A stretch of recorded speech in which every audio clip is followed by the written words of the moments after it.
After spending 7 days in Yellowstone, we made our way to Idaho, working our way to the Pacific Northwest. With not much time here, we explored the Sawtooth Mountain Range, Boise, and the Salmon River. We have also been in the van for 3 months now and wanted to review the budget.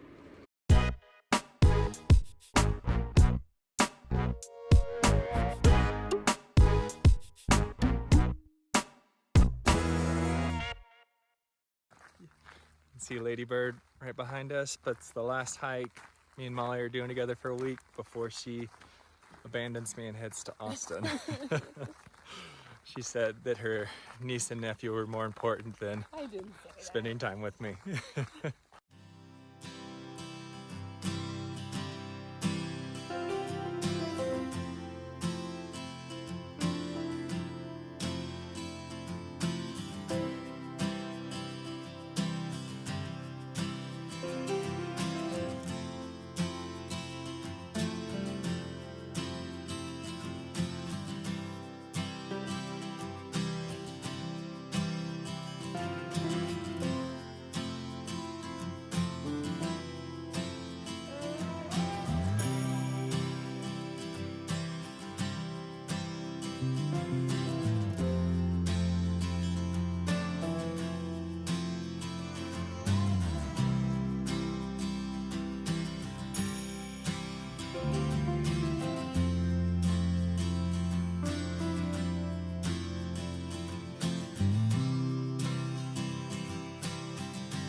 Is it going? Okay, good.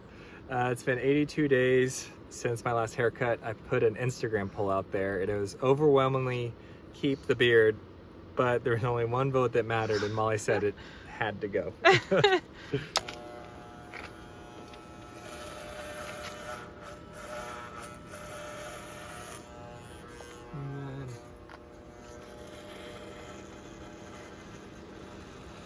Oh my god, it's so thick. Looking good. So went pretty well, I'd say, except the guard fell off and went a little too close on that side. Otherwise, I think it's all good. 3 months ago, me and my wife quit our jobs to live in our van full time. Now that we're 3 months, a quarter of a year into this, I thought it'd be fun to review our budget today. And so I'm gonna go over what our top spend categories are, how much we spend on things like food, gas, and then finally review some tips and tricks on how we save money on the road. Being a full-time van lifer, we again don't have any income right now, so we're relying 100% on our savings. So it's very important to us how we allocate our money, and through tracking it, we kind of get to see where we're spending too much or how we're going to do long term. I think our plan is to spend 16 months total, with about 11 months of those in our van. We're going to spend a couple months in New Zealand and a couple months in Europe as well. So you can definitely do things cheaper than we're doing it, but we know that gas prices are expensive right now, so that's really hurting us. Our groceries, we cook probably 90% of our meals in the van, and so that's always a big expense for us, and we're always trying out new meals. So sometimes I'll make my own tortillas. We like to experiment with flavors, so we have a lot of different ideas and always try to keep things interesting in the van. So going down the list, I have it all right here. I'm just going to walk through each of the categories, highlighting the spend along the way. But health insurance is definitely our number one cost. So we're paying $1,100 a month. I got Cobra through my company that I quit. Being that our salary is a little lower this year, I was starting to look into the government subsidized healthcare. I'm not sure the exact name, probably Obamacare. And I think we can do it cheaper. So around November for open enrollment, I'll be looking to switch from Cobra, which we're again paying $1,100 a month for, and try to get that down to like $200 based on our lower income this year. So coming in after our health insurance is gas. Right now we're at $669 per month, or $2,000 over the first 3 months. As you might be aware, gas is pretty expensive right now, and so a little bit later in the video I'll get into some of the tips that I have. We're saving a ton of money on gas right now, up to 20%, 25% per fill up, and so with the amount of money we're using, that adds up over time. After that, groceries, $645 per month, and keep in mind that that is for, again, 90% of our meals, breakfast, lunch, dinner. And so that is not that much money when you break it down by meal. And so we think that's a pretty reasonable price for getting all 3 meals covered per day. I guess snacks too. We eat a lot of snacks. So after groceries, we do have some bills that we're still paying. So example would be cell phone bill. And because we're leasing out our house at home, we have some things that we finance. I think one's like a mattress, our AC unit, and so we still have to pay those. A lot of those are covered by our tenants who are leasing our house right now, but I'm still including those as an expense because they're out of our pocket each month. Then we have the car payment. So we bought our van for $23,000 back in 2018. Probably can't find a Ram for that price these days, so we were pretty fortunate there. But I did a 6-year financing option just because the interest rates between 6-year and 5-year wasn't that big of a difference. I think it was like half a percentage point, so maybe $300 total over the course of the loan. But yeah, it's $400 a month for our car payment, and it's on a 6-year note. And so we're year 2 of the note right now. No reason to pay it off with that low of an interest rate that we got. One of the issues in Canada that we ran into is there's not much dispersed camping. So this one kind of varies by month. Our first month, our camping cost was like $100, but then in Canada, which we spent 18, 19 days there, we had to pay for campsite most of the time, around $30 a night. So that averaged out to $356 per month over the 3 months. But again, it was a lot heavier in June than it was in May. July, same thing. Yellowstone's such a big park. We wanted to camp in the park, and that cost adds up very quickly. So eating out is right after that, $231 a month. Again, we cook 90% of the meals in the van. Number one place we've eaten out so far is probably Domino's. That's my guilty pleasure, and it's a known place. Sometimes when you're in these smaller towns, the pizza can be questionable. From there, we have entertainment. So I've included like park entrance fees. We have the annual pass for the national parks, but in Canada, we also had to buy that annual pass, and that was about $100. So we're spending $128 on entertainment. From there is our miscellaneous cost. Molly is sending like somewhere about like 100 postcards a month. So a lot of this is postcards and stamps, but also just things that didn't really fit into an exact category. From there is our car insurance. So we pay about $100 per month for car insurance. And one thing I wanted to warn people about is I've read a lot of forums on car insurance for van life, and I think a lot of people are confused on what their coverage will actually cover. So if you have a self-converted van and you get insurance, most of the time they're not going to cover any mistake if they learn that you converted it yourself and you're living in it full time. And so I want to warn people, I called 30 insurance companies before I could find a company that would cover us. And I said explicitly, I want these to be in my insurance, that the van was converted by myself, not professionally done, and that I'm going to be living and traveling in it.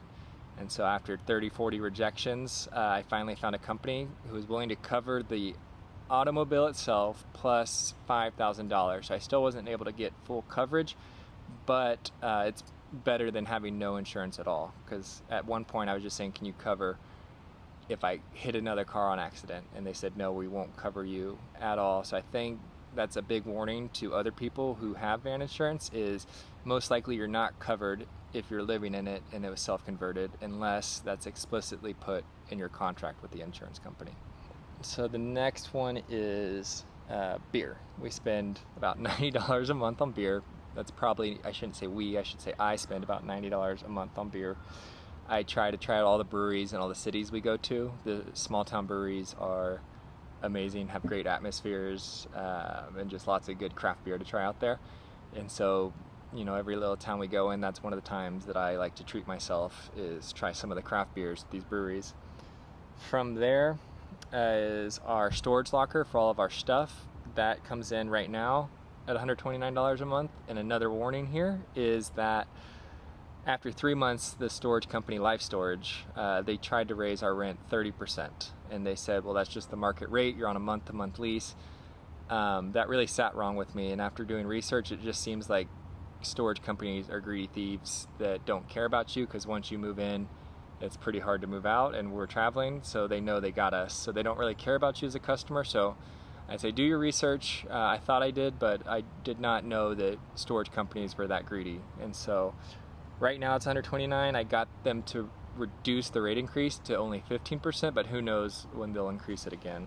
The last two expenses on here, car, I should just say oil changes. Every 3,000 to 4,000 miles we get an oil change on the car, and then that comes out to about $78 a month. And then coffee, we have a pour over that we make coffee again 90% of the time, but sometimes when we're in a small town or need internet, the little coffee shops are really nice to go to, get a baked good, get a coffee, and so that comes in to about $50 a month. So overall, our total monthly spend is $4,600, which might seem like a lot. We are leasing our place out at home, so our only income right now is our mortgage, and that takes about our out-of-pocket down to $3,600 a month right now. So we're losing about $3,600 a month, our spending. But overall we budgeted for that, so that's a comfortable price for us. Now that we've gone over how much we're spending per month, I want to go over some ways that we're also saving money, and so some little financial hacks, credit card hacks, that over the course of our 16 months of traveling, I think will save us in multiple thousands of dollars. So right here you can see on the Chase Freedom Flex card, I spent $103 to fill up at the Chevron gas station. Scrolling down, you can see that rendered me 930 points. So I got 5% back on gas stations, 5% back for just having the Chase Freedom Flex card, and then 1 point on every purchase. So that's 9 points for every dollar spent at gas stations. What does 930 points mean in terms of dollars? That's $9.30 off of a $103 purchase. But when I combine that with my Chase Reserve card, Sapphire Reserve, you can double the amount that you get back. And so that turns out to be at 0.135, that's percentage form, times 660.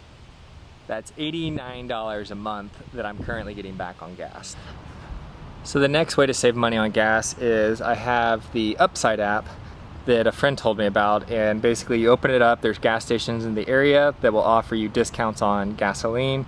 You can get up to 25 cents off per gallon, so you just go into the app, claim an offer, and then go to the gas station to fill up. It's as easy as that. So in 3 fill-ups so far I've saved $30. So to add that to the 80 somewhat dollars before, it's $120 a month saved on gas or $1,000 a year just by using the correct credit card and a free app that gives you cash back.